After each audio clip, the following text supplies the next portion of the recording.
Introduction. When a house is built, skilled workers are hired to do special tasks. Carpenters frame wall and roofers construct roof. Plumbers install pipe for water system. Electricians put in the wire that carry power. These workers are experts at what they can do. They make sure the entire home has a reliable system that works. When the United States became a new nation, it was home to about 2.5 million people.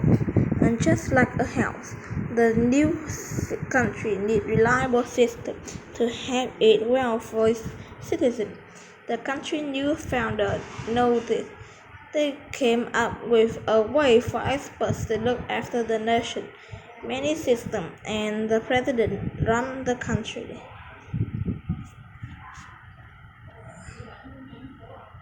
Rule for new nation. In 1788, American leader ratified the Constitution of the United States. This document outlined the principles and rules out to how young country was to be governed. These principles and rules still affect in today. The Constitution defines the government into three branches or parts. The legislative branch, consisting of the U.S. Senate and a House of Representatives, consider and make laws and represent constituents. The judicial branch oversees the U.S. justice, those simple of court. The executive branch, led by President, manages laws and most government operates and departments. The executive branch and the role of an elected president were great concern to the country founder. The founder did not want to establish a monarchy. The president who would be like the chief executive responsible for nation day-to-day operation, but that's a huge job for just one person. Even before he was president, George Washington described the possibility that one man should be able to perform all of the great business of the state. The founder knew that throughout history, heads of state often had a select group of advisors to help them lead. The Constitution depicts the idea that it allows the creation of executive department headed by experts, an advisor called secretaries. Since these advisors form what is known as the President Cabinet, they have made sure the country's system worked well for citizens. The Cabinet. By 1788, Congress has established three executive departments: the Department of Foreign Affairs, the Department of War, the Treasury Department. The Office of Attorney General was created in 1789 but wasn't a department at that time. When George Washington took office in 1789, he picked secretaries and submitted choices to the Senate for approval. Washington chose the most qualified men from both political parties at the time and from different regions. The nation. He made these choices to unify the nation. The first cabinet meeting took place in February in 1793.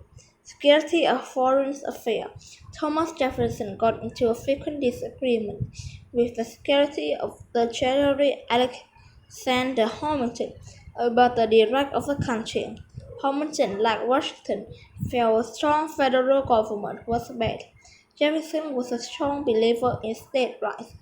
In December 1793, Jefferson resigned.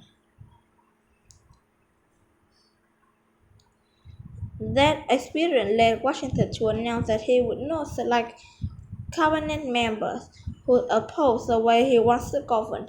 From then on, the president mostly chose cabinet members who would support his or her position. That was one of several principles that grew into traditions, followed by future presidents. Another tradition was that the cabinet member must be approved by the Senate, but they are answerable only to the president, not to the Congress. Once approved, Congress cannot fire department secretaries. Only the president can ask a cabinet member to resign. Lastly, cabinet members have no power of their own. They do not share presidential authority. They can give advice, but they must follow the president's direction. The growing need for growing country. As the nation grew, over time the regional department and offices changed and multiplied more and more exports were required to have presidents run the country. Modern presidential cabinet include an array of departments, each with a specific responsibilities. The Department of State. The Department of Foreign Affairs became the Department of State. Its primary mission is to international diplomacy, creating good relationships with another country. Ambassadors and diplomats work within those countries as representatives of the United States. The State Department also had duties that certain only to be the United States. It has grown to include over 50 bureaus or agencies that deal with everything from passport and terrorism prevention to global food security and cultural affairs.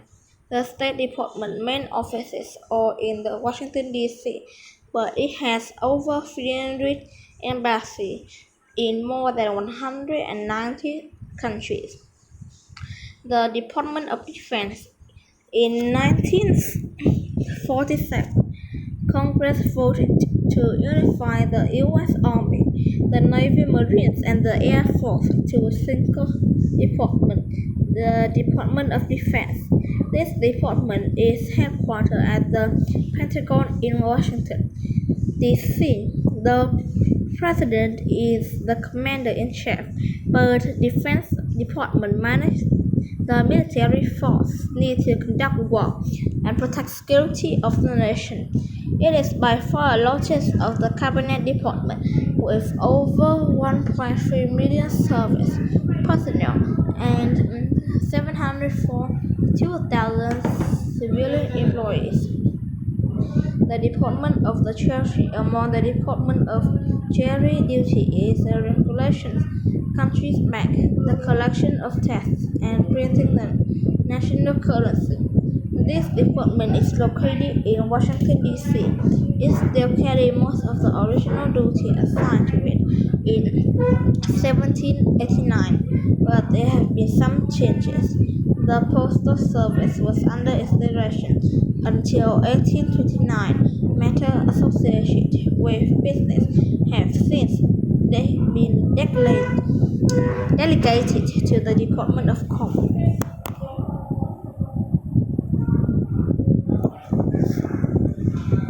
As the Department of Justice, the office of the Attorney General was expanded to department status in 1870. All legal matters have to do with the executive branch of the federal government are handled by the Justice Department. The Justice Department survives the enforcement of all federal through the Federal Bureau Investigation (FBI).